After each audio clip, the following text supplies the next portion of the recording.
الرحمن علم القرآن خلق الإنسان علمه البيان آمنت بالله صدق الله العظيم وبلغنا رسوله النبي الكريم ماشاءاللہ خطابات اور بعض نصیحت تو آپ نے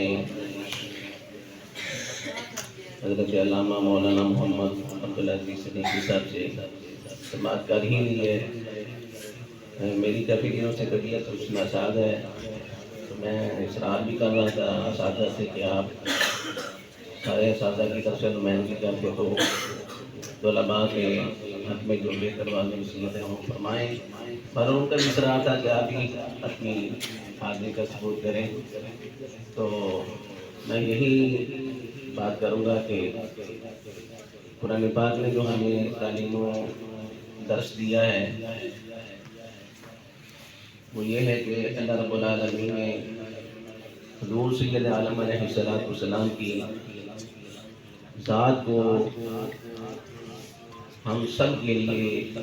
اسوہ حسنہ قرار دیا۔ ہم اہل سنت جو ہے مسلک بھی حق ہے، ہمارے عقائد بھی پختہ ہیں، درست اور سچے صاف ستھرے ہیں، بس ہمارے اندر ایک کمزوری ہے تو وہ عمل کی کمزوری ہے، اور ہمارے اندر کسی قسم کی کوئی کمزوری نہیں ہے۔ یہ تو مخالف جو ہے وہ بھی مانتے ہیں اور ہمارے مسلک کا ہی نام و استعمال کرتے ہیں۔ ان کے فتاوی جات کی کتابوں میں بھی یہ بات ہے اور ان کے منہ بولتے بھی ثبوت ہیں، بلکہ گورے والا کے اندر ایک مسجد دیوبندیوں کے پاس ہے اور اس کے نیچے نوٹ لکھا ہوا ہے خالص اہل سنت والجماعت ہے دیوبندی، مگر نام ہمارا استعمال کیا جا رہا ہے۔ اس کا مطلب یہ نکلا کہ وہ مانتے ہیں اور لکھ کے یہ مجبور ہو گئے ہیں کہ بھئی جو فلاں اور کامیاب مسلک اور جماعت ہے وہ مسلک ہے اہل سنت والجماعت۔ تو ہمارے حق ہونے کے اوپر ہمارے پاس تو شواہد ہیں، دلائل ہیں، ثبوت ہیں۔ جب مخالف نے اقرار کر لیا تو ہمیں پھر مزید دلائل دینے کی حاجت ہے۔ کمزوری جس چیز کے اندر ہے وہ عمل کے اندر ہے۔ طلباء چھٹیوں کے بعد گھر جاتے ہیں تو نمازوں سے بالکل فارغ ہو جاتے ہیں۔ یہ بات سننے میں آتی ہے کہ والدین کہتے تھے وہ اس واسطے آپ سے قرآن بنایا ہے، پھر وہ اس واسطے عالم بنایا یا بنوا رہے ہیں۔ تو کتنی دکھ کی بات ہوتی ہے کہ وہ علم دین پڑھ رہا ہے، حافظ قرآن بن رہا ہے، تو نماز سے وہ فارغ ہے، جبکہ نماز ایک ایسی عبادات میں سے عبادت ہے جو میرے ناقص مطالعے کے اندر ہے۔ ہو سکتا ہے میرے سے فائق علماء بھی ہیں، وہ زیادہ بھی کوئی ان کا مطالعہ ہوگا اور میں سمجھتا ہوں، لیکن جو میرے ناقص علم میں یہ بات ہے وہ یہ ہے کہ جتنی بھی عبادات ہیں وہ ساری کی ساری فرش میں مصطفیٰ کو ملی ہیں۔ ایک نماز ایسی عبادت ہے جو رب ذوالجلال نے عرش عظیم پہ حضور فرمائی۔ ایک نماز والی ایک ایسی عبادت ہے جو اللہ رب العالمین نے حضور کو عرش اعلیٰ پہ عطا فرمائی ہے۔ تو نماز ہی انسان کی کامیابی کا راز ہے۔ اس واسطے اپنے عمل کے اندر جو سستی اور ایک کسل اور کوتاہی جو ہے نا اس کو آپ نے دور کرنا ہے۔ علم بھی ہے، علم کے بعد عمل ہے۔ ایک مقولہ ہے العلم بلا عمل، العلم بلا عمل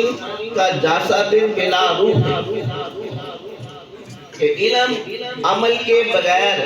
ایسے ہے جیسے جسم بغیر روح کے ہے۔ آپ جانتے ہیں کہ انسان کے جسد اور بدن کی ویلیو تب تک ہی ہوتی ہے جب تک جسم اور وجود میں روح اور جان باقی ہے، تب تک اس کی ویلیو ہے، اس کے ہاتھ بھی چومے جاتے ہیں، سب کچھ کیا جاتا ہے، لیکن یہی روح جب جان اور حیات انسان کے بدن سے پرواز کر جاتی ہے تو ہم ایک لمحہ بھی اسے اپنے گھر میں رکھنا نہیں گوارا کرتے، ہم اس کو دفن کراتے ہیں، اسے قبرستان کے اندر والد ہے، والدہ ہے، بھائی ہے، بہن ہے، زوجہ ہے، کوئی بھی آپ کا کلوز سے کلوز یا دور سے کوئی بھی رشتہ دار یا دوست احباب ہو، تو یہ تو معاشرے کا ایک اصول ہے اور مذہب کا ایک قانون ہے کہ فوت ہونے کے بعد اس بدن کے تمہارے ہاں تو ویلیو نہیں ہوتی، آپ اس کو ایک دوسرے جہان شفٹ کر دیتے ہو، اس کی ویلیو تب تک ہوتی ہے جب اس جسم کے اندر ہے۔ تو سمجھئے نا، یہ تو تشبیہ ہے، جس طرح اس روح کے ساتھ بدن کی ویلیو ہے، اس طرح فرمایا ہے کہ وہ علم جو ہے نا، جو بلا عمل کے بغیر، علم پڑھنا ایک ہماری محتاجی ہے، علم پڑھنا ہماری ایک محتاجی ہے، ایک ضرورت ہے۔ اگر علم کے بغیر عمل کا پتہ چل جاتا ہم علم کو کبھی نہ پڑھتے، کبھی نہ پڑھتے، مگر عمل کو بھی بتانا ہے تو علم نے بتانا ہے۔ حضرت